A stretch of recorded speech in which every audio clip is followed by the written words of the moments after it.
Hello everyone, welcome to my Saraswati Puja blog. Saraswati পুজো মানেই তো শাড়ি, কিন্তু দুঃখের বিষয় এই যে আমি একা একা শাড়ি পরতেই পারি না। তো এই যে আমি রেডি হয়ে গেছি, আর শাড়িটা পরতে আমাকে হেল্প করেছে আমার বৌদি। আর এখানে এই একজন সবসময় ফোনে ব্যস্ত থাকে, ও এখন ফটো তোলায় ব্যস্ত। সে যাই হোক, আমরা কিন্তু রেডি হতে অনেকটাই লেট করে ফেলেছি, আর সামনে তো গোপলো একা একাই হেঁটে যাচ্ছে। ও আজ হাতে করে দিয়েছে। তো এই যে অনেকক্ষণ পর ম্যাডামকে পেয়েছি।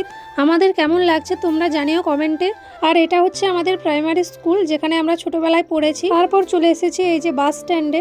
এখান থেকে আমরা যাব আমাদের কলেজে, বাজকুল কলেজ। কলেজে এসেই প্রথমে খেয়ে নিলাম কুলপি আর পাপড়ি চাট, তারপর চলে এলাম এই যে প্রতিমা দর্শন করতে। এই কলেজে আমাদের অনেক স্মৃতি রয়েছে, তো প্রত্যেক বছরই আসি এখানে সরস্বতী পুজোতে। কলেজ থেকে বেরিয়ে আবার চলে এসেছি খেতে, কারণ খুব খিদে পেয়েছিল। খাওয়া শেষ করে বাসে উঠে আবার চলে এলাম কনটাই ঠাকুর দেখার জন্য। এখানে এসে প্রথমে একজন ফ্রেন্ডের সঙ্গে দেখা করলাম, তো তারপর আবার রাস্তায় হাঁটতে শুরু করলাম দুজন মিলে। এটা নিয়ে 2 বছর হলো কাঁথিতে আমরা সরস্বতী পুজোতে আসছি। আর এই প্যান্ডেলটা তো খুব সুন্দর লাগছিল, সামনে থেকে তো আরো ভালো লাগছিল, ছোটর উপরে খুব সুন্দর করেছিল। এরপর চলে এসেছি আবার খেতে রেস্টুরেন্টে, কিন্তু কি অর্ডার দেবো আমি তো বুঝতেই পারছিলাম না। আমাদের বাইরে বেরোনো মানে ঘোরা কম আর খাওয়া বেশি, বিশেষ করে আমি। খাবার চলে এসেছে আমাদের, তো চলো আগে খেয়ে নিই, তারপর বাকি কথা পরে বলছি। খাওয়া শেষ করে এই যে বাড়ির জন্য পার্সেলও নিয়ে নিয়েছি, তারপর চলে এলাম আর একটা প্যান্ডেলে ঠাকুর দেখার জন্য। এখানে এসে যতগুলো ঠাকুর দেখেছি সবগুলো সত্যি খুব ভালো লেগেছে আমার। ছোটর উপরে খুব সুন্দর ছিল সব ঠাকুর। ওখান থেকে বেরিয়ে চলে এলাম আর একটা প্যান্ডেলে ঠাকুর দেখার জন্য। তারপর এই যে খাচ্ছি এখন বাদাম শেক। তারপর চলে এলাম আবার একটা প্যান্ডেলে। এই প্যান্ডেলটা একটু অন্যরকম করেছিল বাকিগুলোর তুলনায়। মায়ের প্রতিমা আমার একটু ইউনিক লেগেছে, আর পুরো প্যান্ডেলটাও একটু অন্যরকম ভাবে সাজানো ছিল। এই প্যান্ডেলে সব থেকে বেশি যেটা নজর কেড়েছে সেটা হলো পুতুল নাচ। আগে ছোটবেলায় তো খুব দেখতাম, কিন্তু এখন তো খুব একটা দেখা যায় না।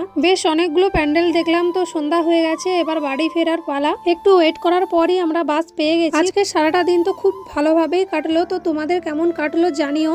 আর যেতে যেতে রাস্তায় এই যে নাচিন্দা মায়ের দর্শনও পেয়ে গেলাম। তো চলো আজকের মতো টাটা, দেখা হচ্ছে আবার নেক্সট মিনি ব্লগে। সবাই ভালো থাকবে, শুভরাত্রি।